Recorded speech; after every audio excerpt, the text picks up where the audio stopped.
এখানে 2,40,00,000 টাকা বরাদ্দ ছিল, এই পুরো টাকাটা এলোস।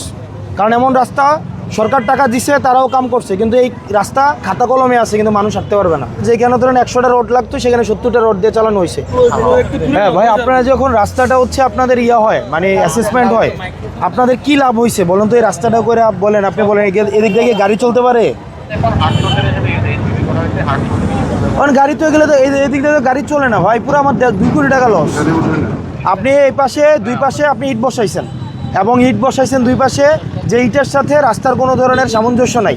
হয় কোনো জায়গায় ইট হচ্ছে রাস্তা থেকে উঁচা, কোনো জায়গায় ইট হচ্ছে রাস্তা থেকে নামা। এখানে রাস্তা হচ্ছে ডেবে গেছে।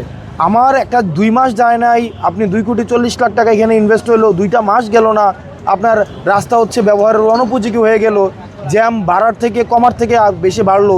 আমার লাভ হইলো কি বলেন?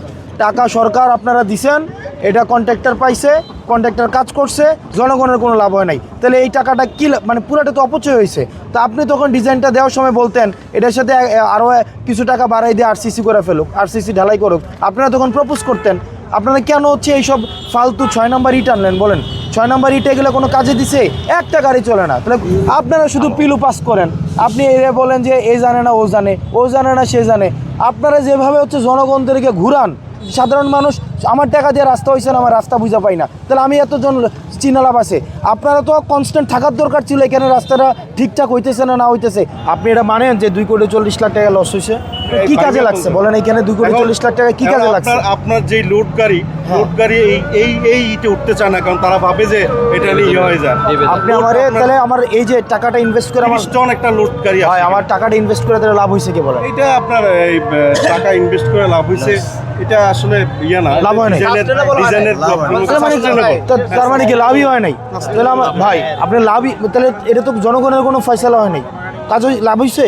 এটা লাভ লস তো এটা তাহলে এটা ড্রাইভার কে নেবে? ড্রাইভার বা গভর্নমেন্ট, মানে আমাদের অফিসিয়াল, মানে অফিসিয়াল কে নিবে? এটা ডিজাইন যারা করছে তারা। আপনার 2,40,00,000 টাকার কাজ, এটার ড্রাইভারে কেউ কারুই নাই, এটা কারু লাভ হয় না। এখানে দেশ জুড়ে তোলপা ওয়ালটন ফ্রিজ কিনে আপনিও হয়ে যেতে পারেন মিলেনিয়ার। আমি তো এটাকে চেঞ্জ করতে পারবো না, যে আমি এখানে বলতে পারবো না যে এখানে আপনি আরসিসি করেন, এটা করতে পারবো না।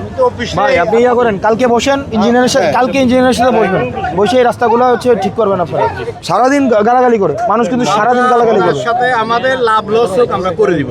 আপনি যে শ্রম দিচ্ছেন আমরা সাধুবাদ জানাচ্ছি, এবং আমরা করে দিব 100 এখানে আমরা তো অনেক কাজ করি। আমরা সবের নিয়তেও যদি রাস্তাটা করেন, সবের নিয়ত কেউ জানলো না, এতে মানুষ শান্তিতে যাবে। এখানে 40টা হসপিটাল আছে, দেবিদ্বারে 15টা ডেলিভারি অন্তত প্রত্যেক দিন হয়, প্রেগনেন্ট উমেনরা আসা যাওয়া করে। এখানে 2,40,00,000 টাকা বরাদ্দ ছিল, এই পুরো টাকাটা এলোস। কারণ এমন রাস্তা সরকার টাকা দিছে, তারাও কাম করছে, কিন্তু এই রাস্তা খাতা কলমে আছে, কিন্তু মানুষ হাঁটতে পারবে না।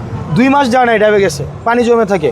এবং এখানে বলা হয়েছে যে একটা রোড থেকে আরেকটা রোডের দূরত্ব থাকবে আপনার 300 mm, কিন্তু এখন দূরত্ব হচ্ছে 400 mm।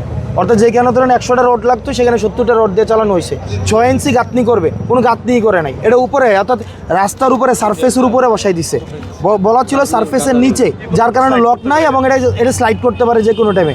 বৃষ্টি ঝড় বাদলা হচ্ছে, আপনি ধাক্কা দিয়ে স্লাইড করে ফেলে দিতে পারেন। ব্লক দেওয়ার কথা, সেখানে ব্লকও দেওয়া হয় নাই। মানুষ জানে রাস্তার কাম হইতেছে, কিন্তু রাস্তা দিয়ে চলাফেরা কোনো করা যায় না। মানুষের দুর্ভোগ আরো বাড়ছে গত 3 মাসে। এগুলো